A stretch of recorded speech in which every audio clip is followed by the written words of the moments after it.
Close your eyes and imagine waking up knowing your job could kill you. Not from war, not from disease, but from the work itself. All across history, there were people who did the unthinkable, digging into poisoned mines, sailing into frozen oceans, crawling into enemy tunnels, or standing knee-deep in waste just to survive. They weren't warriors, they were workers. And tonight, we walk softly in their footsteps through 5 of the most dangerous jobs in all of human history. Take your time. There's no rush. Just breathe and listen. Let's begin. The Matchstick Girls of Victorian London. It's 1870.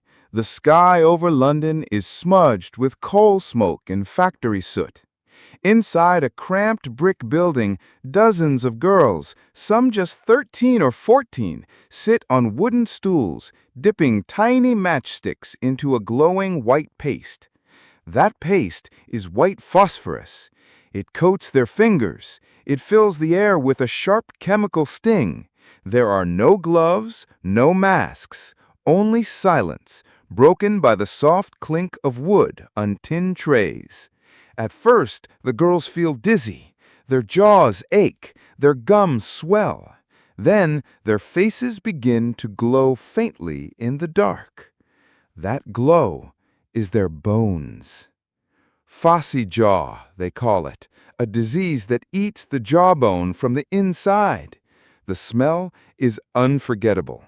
The pain, unbearable. Still, the girls return every day. It's the only job that pays.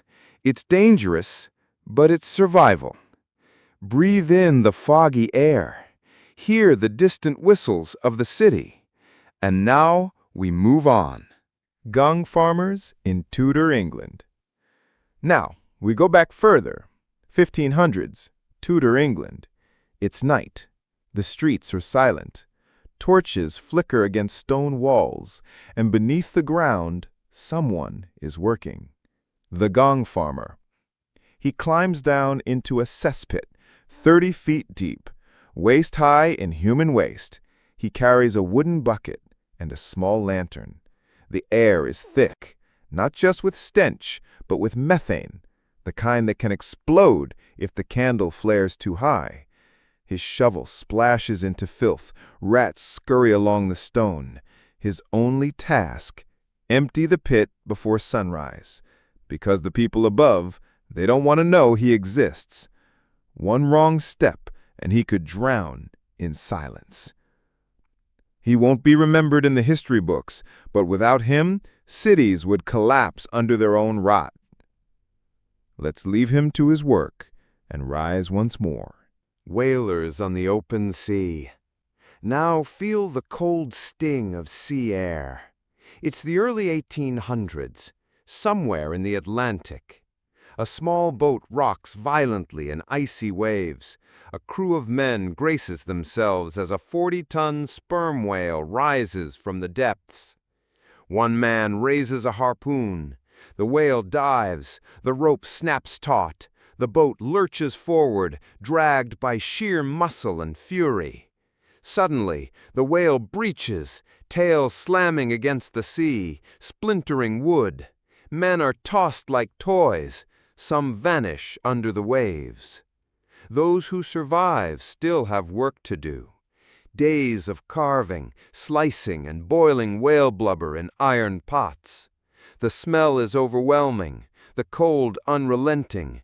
Infection is likely, sleep is brief, food barely edible. Storms brew on the horizon, some won't make it home. But the lamps of Europe will burn bright because of what these men do. Let the tide carry us now to our final stop. Tunnel rats in the Vietnam War. Now we travel forward again. The 1960s. Vietnam. The jungle is quiet. Too quiet. A young American soldier kneels at the mouth of a dark tunnel. He wipes sweat from his forehead, grips his pistol, and lowers himself into the earth. He is a tunnel rat. His job is simple and terrifying.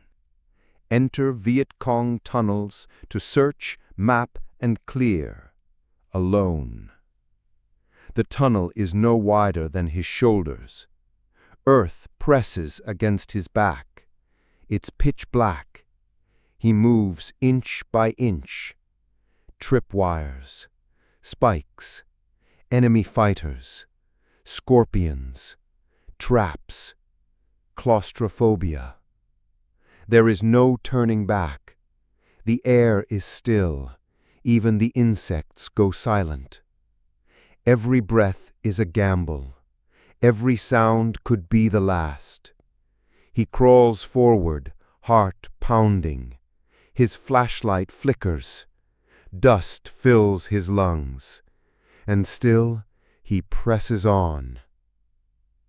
Let's breathe again and surface from the silence. Miners in pre-industrial Europe.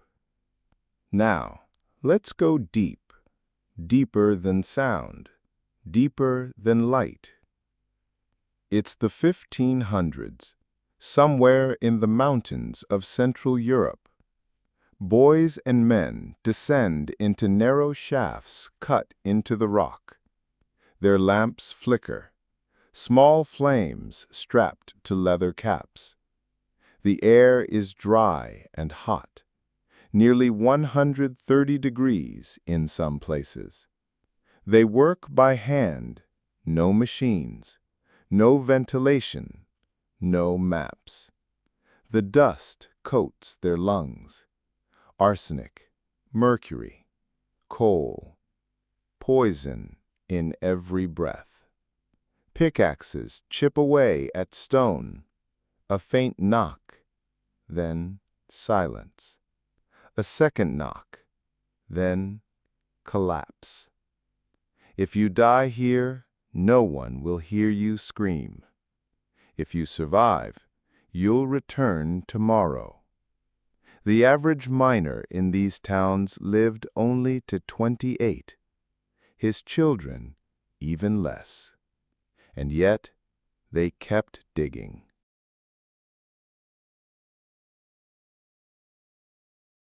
Closing reflection.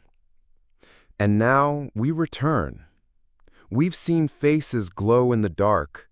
We've watched men drown in waste, crawl through silent death traps, fight monsters in the sea, and vanish into the earth. Not for glory, not for gold, but because someone had to do it. Their hands lit cities, kept streets clean, fueled ships, and tunneled through darkness. Their names may be forgotten, but their courage echoes through history, in every flame, every tunnel, every breath. Now, let it echo through your dreams. Sleep well.